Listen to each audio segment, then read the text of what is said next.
Okay. So, I've been meaning to do this for a while now. I guess I've just been putting it off. I haven't felt comfortable enough to do it. I still don't feel kind of comfortable enough to do it. So maybe this is just for myself. Maybe I'll end up putting it up online one day. Who knows?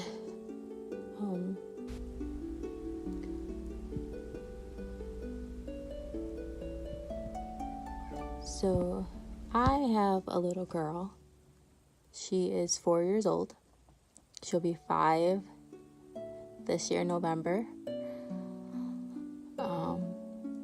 And I am a mom with a child with ASD, autism spectrum disorder.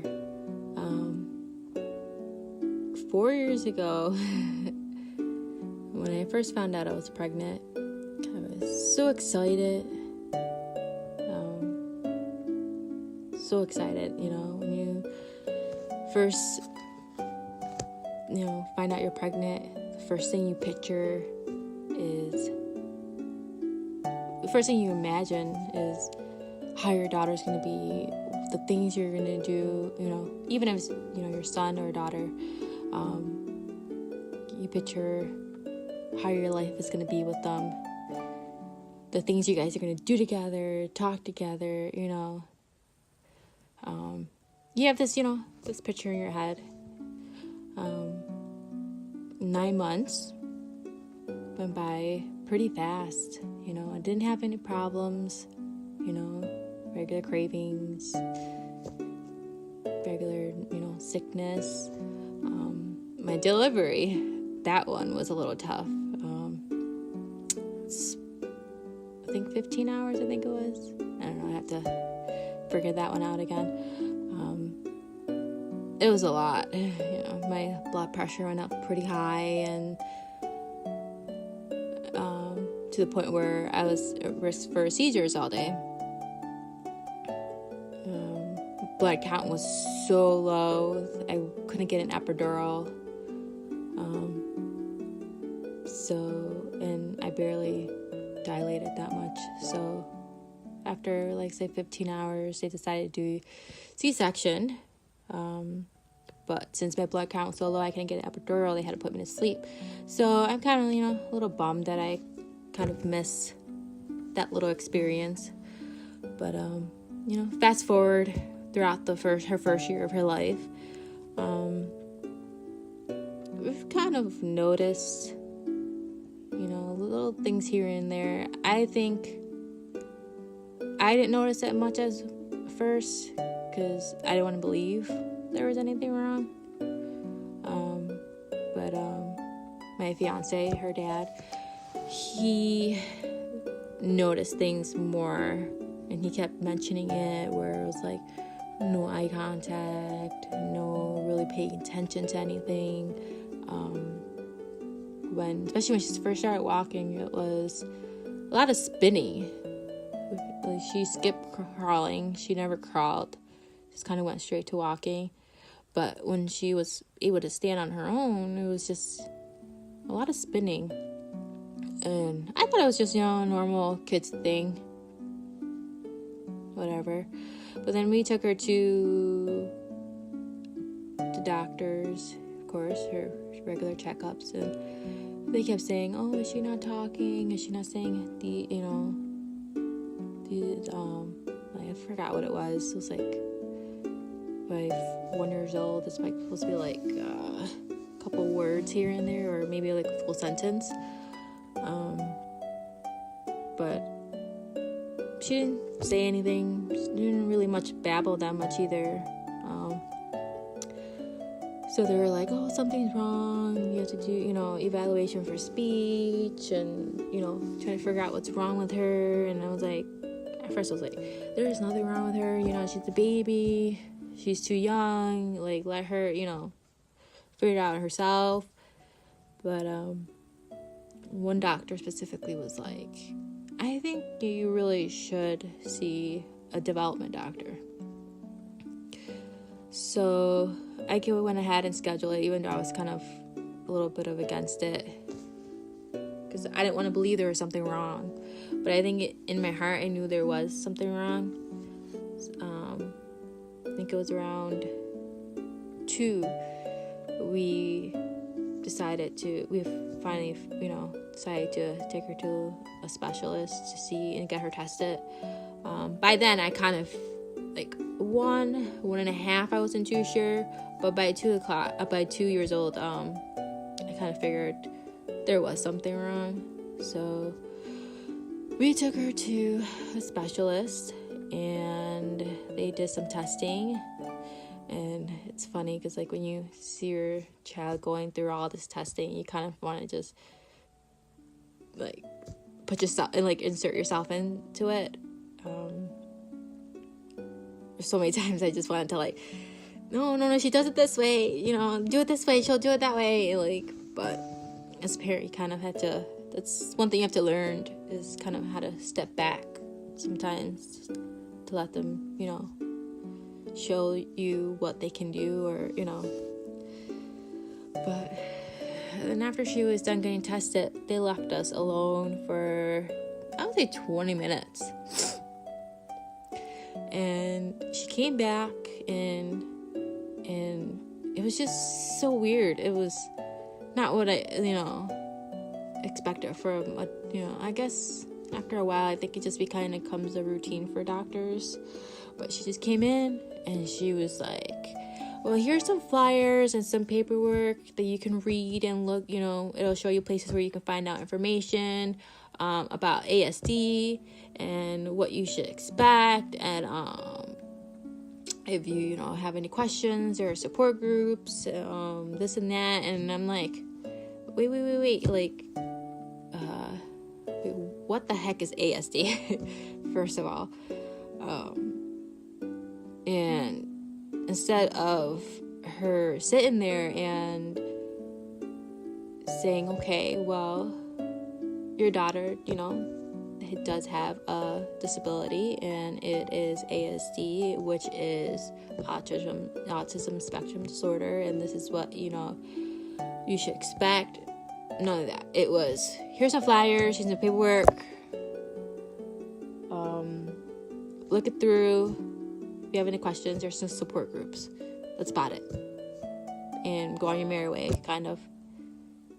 It wasn't it didn't feel like there was any emotional support, nothing like that. I think we were both too stunned to really have a reaction to even ask more questions. But after we got into the car, I just kind of sat there. We were really quiet. We were really, really quiet. We didn't say much until I think halfway home. He was like, so how do you feel about that? I was like, I don't even know. All I know is just my world felt like it came down. My whole world fell apart that day. And it ended up being my birthday too.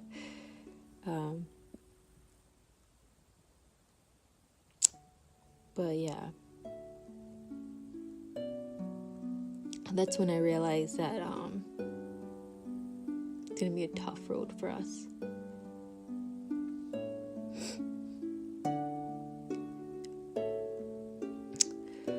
So after that, we had an appointment with early intervention. It's a program where they specialize with kids with any type of disability, really, even if it's just speech impairment or autism or any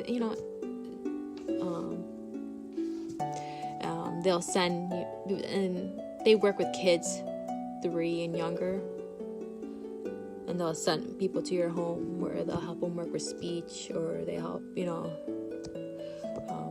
OT, or you need PT or anything like that. And I thought that was pretty neat. especially if they can provide something like that. The first year she had it,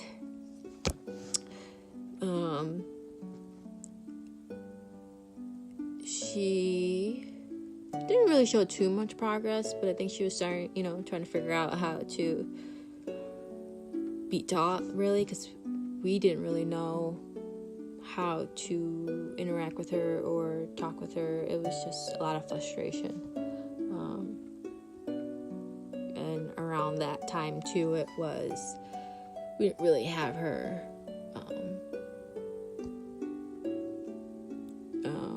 we didn't really have her around too many kids, or even around too many people, because I was in denial for a couple months after I found out. I didn't want anybody to know. I wanted, to keep it a secret. I didn't want to be, like I said, I don't know. It wasn't the fact that I didn't want to be judged. I just didn't want people to judge her. I just didn't want people to know. I was in denial. I'm like, this can't be happening, I guess the less people who knew,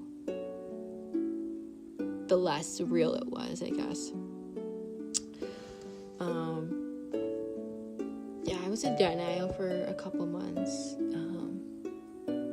And after 2 months, and I'm like, okay, I need to stop wallowing. I need to get out of my hole of pity, of sadness, and I need to do something about, this. And I need, even if it's just more support for my family, or more help, or any help that I can get for her. I need to let go of whatever I was feeling, and I need to step up and be the mom that she needed me to be.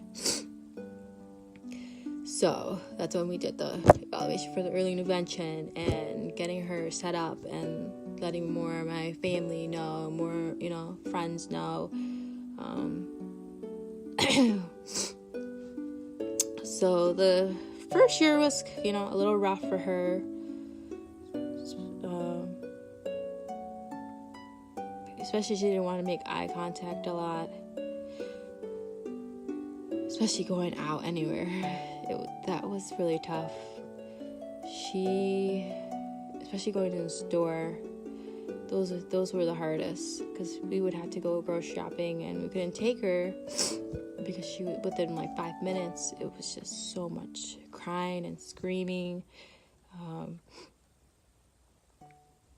And of course I was like, I don't want nobody to like judge me, or people like don't understand anybody. I don't know, people are easy to judge, and people don't understand, because there were times I took her to the store and she would scream and scream and scream, and people walk by like, control her, like give you the dirtiest looks too. So, it's not something easy to control. I was still trying to, we were still trying to figure out what would help her calm, soothe her. But at that time, I didn't know that even just being around so many people, like, agitated her so much to the point where it was unbearable for her. Like, I didn't know lights and sounds and smells can, like, be a trigger for her. So trying to figure that out was very tough. That was very tough. And then she got to the point too where I couldn't leave her at my family's house because she was so attached to us. It was just us three pretty much always together, confined in 4 walls of our house, because couldn't take her anywhere because she would scream, but we couldn't take her to my mom's because she would scream too within like 5 minutes after we leave. So it was just trying to figure that all out, and I got to the point where I was like, I told my family, I'm like, we're just gonna have to let her scream it out and like get used to being at your house, being a routine, because since it wasn't routine for her, it was unbearable for her. So once we got that down, that wasn't so bad, because we were able to figure out like what to give her to soothe her, or she got used to being around my mom and my family, and that was so easy. I mean, it was so much work. It was a lot of fighting and crying, and my mom calling me and say, I don't know what to do for her, but we worked it out, and now she loves going over there. She likes going over there. She doesn't like being at home for too long. And then after that, it was trying to ease her and taking her places, because that was really tough. We got her chewy so she could, chew on them if she got too frustrated, and we got these, light up toys, and like bringing her favorite cartoon to watch places. I mean, it helped to a certain extent, but it was still a lot of work. I had to take, I would give, even if it was just to go for 10-15 minutes to pick up something dumb, I would take her slowly, periodically to the stores until she got used to it. And now, like, after 4 years, she can be in the store for, I would say, about an hour and a half. And that's really good. Before she, gets fussy. And even when she does get fussy and complains, she doesn't really scream her head off, which is nice. But yeah, it's a lot of work. Definitely a lot of work, trying to get her into the routine of things.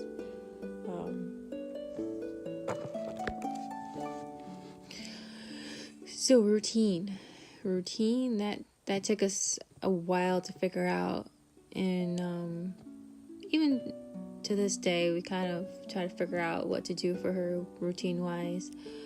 But routine for her became a lifesaver for us, because a lot of times she gets so flustered and frustrated. She doesn't know what to do with herself half the times. So with routine, it gives her, I guess, something to look forward to, constantly, and it helps her stay grounded. But like I said, it took us a while for us to figure that out. Even to this day, I'm still trying to figure out the best way to handle situations, even when it's a meltdowns. Those are really, really tough. But I'm still trying to figure out, and I'm pretty sure for the rest of her life, I'm still going to try to figure stuff out to make it easier for her. Autism has been known for a long time, but I'm disappointed with the fact that it took so long for the world to be more open about it. There's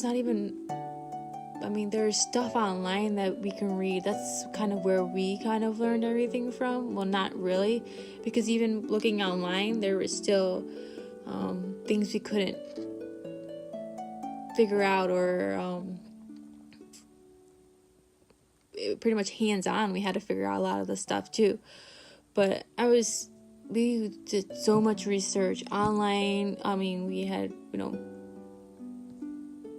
tried to look up videos online too, and there was still a limited of information, which I hope I can see now they're trying to be more open into the world about autism. And you see now, even on Sesame Street, they're adding an autism character, and they're showing more shows and more movies about autism, which I can hope within the next couple years they can have so much information for parents who are just finding out their child has ASD. But that I couldn't figure out a lot of the stuff that I know now. At first, I had to actually insert myself into working as an aide at a school with preschool for kids with special needs. And I insert myself into there, and I learned so much from them, more than I learned online. And that's the same actually school that my daughter goes to, and they've opened their arms to me and welcomed me into working there, and they've taught me so much that I am truly grateful for them to even be there for me and even be there for my daughter, because I don't know what I would do if they weren't there for her for preschool, because they worked so much with her on trying to work with her with trying to communicating, eye contact, sitting for an extended period of time. Eye contact was such a poor, it wasn't say horrible, it wasn't a comfortable thing for her. She would maybe look at you for 2 seconds in the eye and then turn away.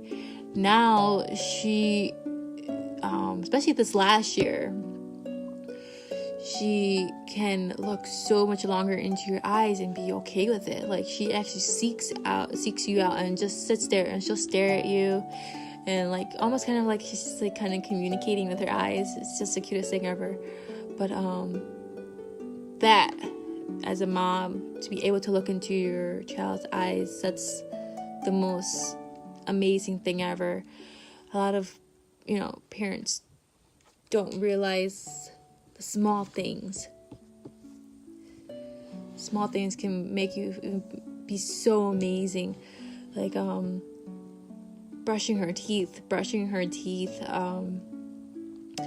That took a while for her to be okay with that, because sensory wise, kind of I must have hurt her in a way, because she used to really fight for brushing her teeth, and now she loves it. She'll sit there and chew on the toothbrush.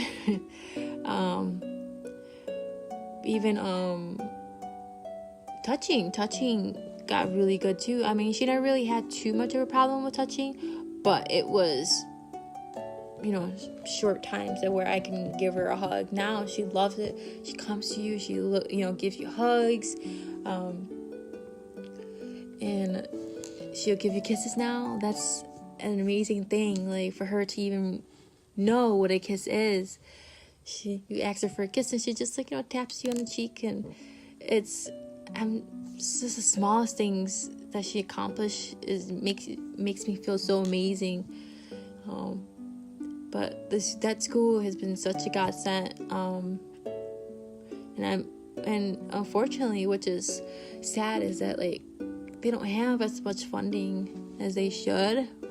And kids with special needs, they need a lot of equipment and need more, they need more better specialists and teachers and all that stuff. But it's just sad to know that they don't really have the funding that they need.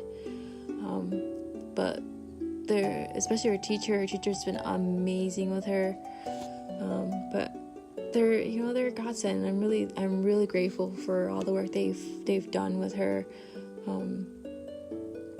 And she's going to kindergarten this year, and I'm so nervous because, like I said, school systems don't have a lot to provide for kids with special needs.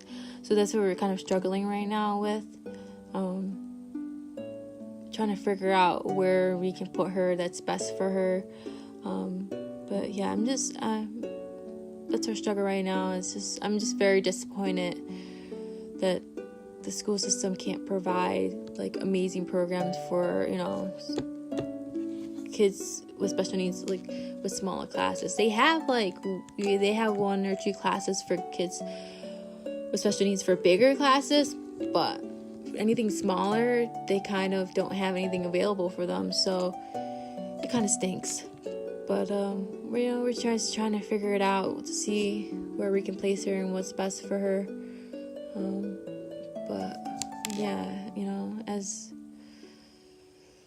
a parent, as for myself, my worst fear is for her going into, I would love for her to be in a mainstream school one day, but my worst fear is for her is because a lot of the world doesn't know about kids with special needs or, autism. They don't understand. And unfortunately, bullying is, and now I see these, especially on social media now these days, you see bullying such a big thing right now. And my worst fear is to put her in a situation that she's going to be bullied. And I guess my worst fear is I don't want to ever fail her or disappoint her. But I am going to try my best in fighting for her needs, fighting for what's best for her. And I pray that I never fail her.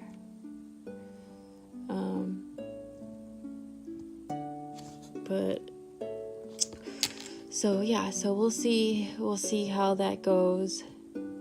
And we still got a long road ahead of her. Right now we're just trying to figure out how to communicate with her. That's a little tough. She finally kind of got about two signs down for sign language. And then they're also doing the picture system with her, which is take pictures of like the foods she eats or activities that she does, and she can point to them for, lay them out for her, and she can point for what she wants. And that's an amazing thing that I learned from her school too, because I wouldn't have ever figured that out on my own. But it's funny because we have like tons of pictures everywhere. We have like this whole wall for her where it can show that, it's for her swing, if she wants a swing time, or we have park time, we have dinner time, all these pictures. And it's the cutest thing when you see her like rip one of those things off the wall, because they have them velcroed on the wall. She just rips them off, and then she comes up to us and she's like hello, I want that. But yeah, so it definitely has its challenges, but it definitely has its rewards. I love her with every breath. I love her so much I can't even express it. Every breath I take, it's for her most of the time. But would I change my situation at all ever? I would say no. Because of her, I learned a lot about myself too. I learned that I have patience, more patience than I ever thought that I had. You have to have so much patience, and she taught me I have a lot of patience. She taught me that that I can be a great mom if I wanted to. She taught me discipline in a way. She's taught me a lot, she's taught me to have an open mind about people and people's situation, because before, if I had somebody I didn't know their situation, and a lot of people think that everybody's just weird or but she opened my mind to the fact that, wait, just because that person's acting a certain way towards me and talking a certain way doesn't mean they're weird. It makes me think, oh, who's this person? What have they gone through? Possibly they have a disability. And who am I to say they're weird when I don't know all the facts of that person's life?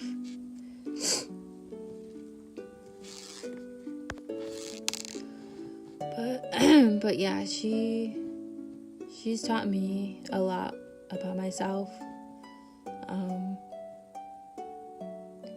She's even taught me and her father, my fiance, she taught us how to be better in a better relationship.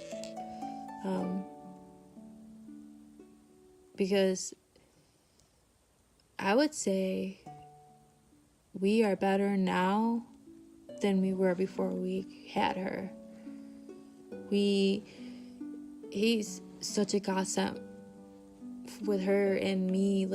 He helps me when I'm crumbling most days, and I help him. We are each other's crutch. We build each other to be better for her, and because of her, we are better human beings.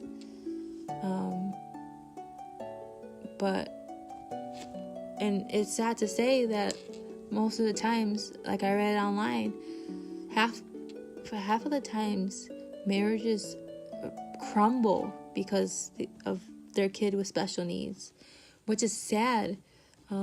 Because I don't know if I can do this by myself. And the moms that are doing this, or the dads that are doing this by themselves, I give them so much credit, because I don't know I don't know if I can do it by myself without her dad helping me all the time. Because there are times where I break down and I don't know what to do, and he steps forward and he says, "You are a great mom. You can do it. You are doing everything you can. Take one day at a time. Cry. Let it all out." And then there's times when he breaks down and, I step up and say, "He's a great dad. You need to do that. Otherwise, everything crumbles. Everything falls apart." And kids, even just kids alone, they need both parents. Need a great foundation. So imagine a kid with special needs. They need 4 times the love and the help. And I am truly grateful for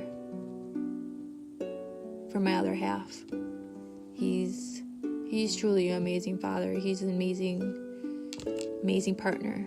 And I'm truly grateful that he's been with me every step of the way, because it's a hard journey, and it's going to continue to be hard. Every obstacle she has to go through,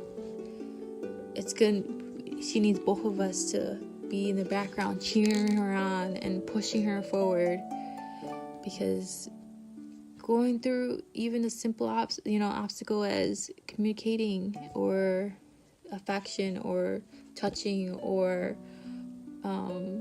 dealing with sensory issues, because that's difficult too, because that's something that a lot of people don't understand, just is to them, to them, every sound, it's 10 times heightened, or every taste is 10 times heightened, or the lights, or even smell can affect them so much. So I continue to hope that I can be what she needs, that I can be the best mom for her, and I pray that I never fail her. And if I break down, it's just a thing that I need to go through to help make me stronger. She's given me so much strength that I didn't know I had. And, it's okay for parents out there to, dealing with a situation if you have to break down, because when you hold it in, it just builds up so much. It just builds up a lot, and then when you do fall apart, you don't know what to do. You don't know how to build yourself back up. It's okay to break down. I've had a couple times where I've broken down and just bawled my eyes out, and pray that there was a couple times that I wish my situation was normal in a way. There was a couple times where I wish my situation was normal, or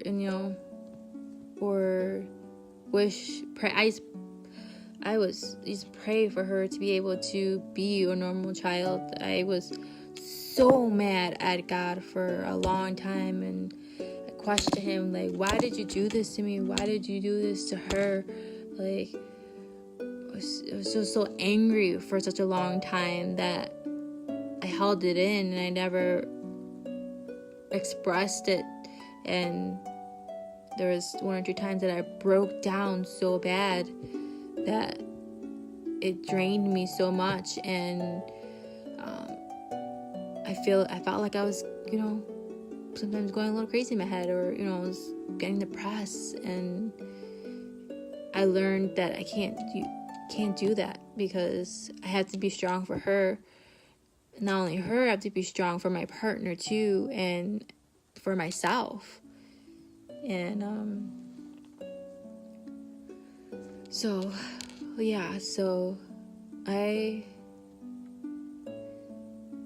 I wouldn't change her for the world. She has this unique personality, and I couldn't ever picture her with a different personality. She is my world, and I pray that I can give her everything that she needs to better herself or make it easy for her. I pray that I can give her one day a sibling. And that's another difficult conversation right there too, because we're so scared to even talk about it, even just trying to attempt it, because we're so scared of falling into the same situation again, and to be put in that situation again is very scary. But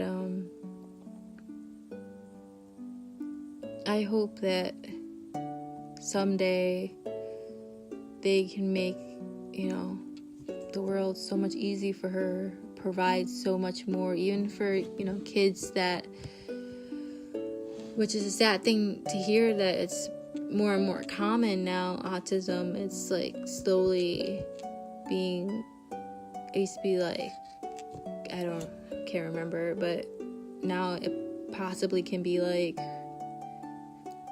one day it's going to be like 1 in every 10 kids, 1 every 20 kids, and it's sad to hear that. And I just hope that they will have so much more available for the future. And I am grateful for what I have now for her, and I just hope that I can be able to get her to a place one day where she can sit there and talk to me. If I can just hear her ever talk to me, it's hard to imagine, but if I can one day, that's what I want in life, is for my daughter to talk to me. I don't care if I don't have money. I don't care if I don't have my own home. I don't care if I never, travel the world or never experience anything. My hope one day is for my child to say "I love you, mommy" to me.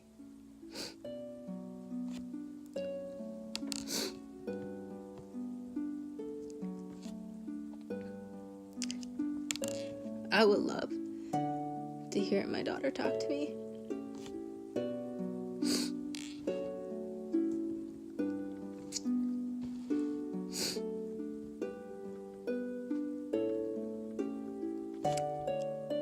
Sorry.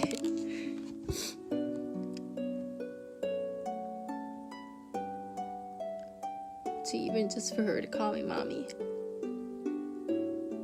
That'll be the greatest gift that I can ever get. And I hope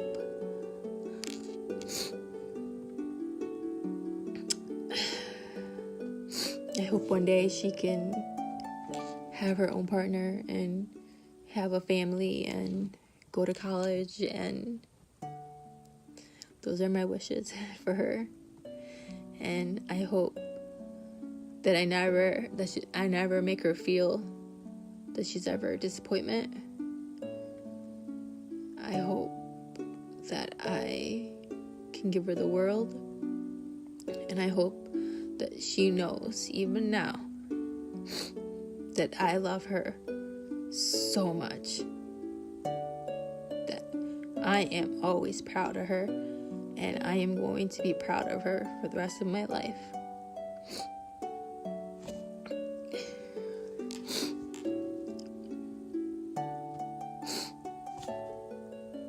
Mommy loves you.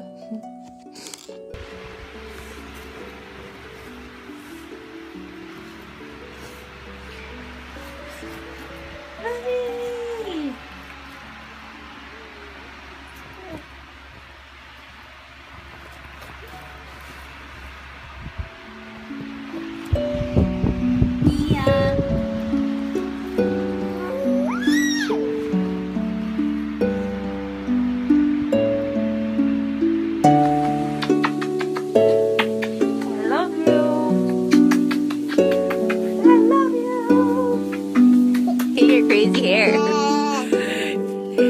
I love you. I love you. Ba, ba, ba, ba, ba, ba, ba, ba, ba, ba. Yeah. Dance. Woo. Yeah. Spin again. Are you happy?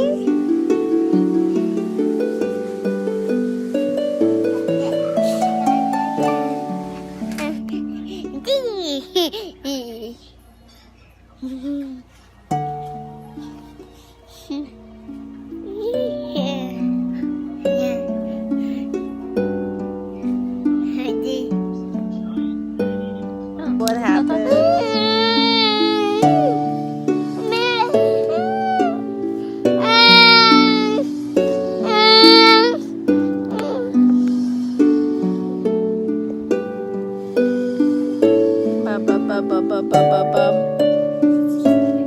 Smile just a little. Oh. See, I've got sunshine on a cloudy day. When it's cold outside, I've got the month of May. But I guess you say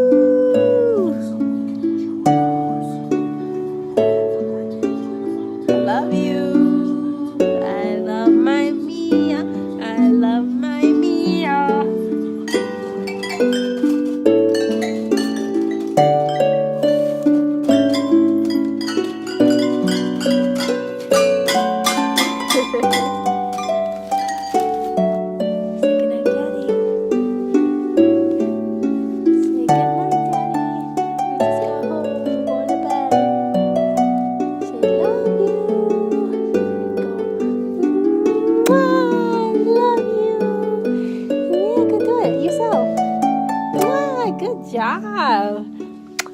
All right, say good night, Daddy. Bye. Hold on.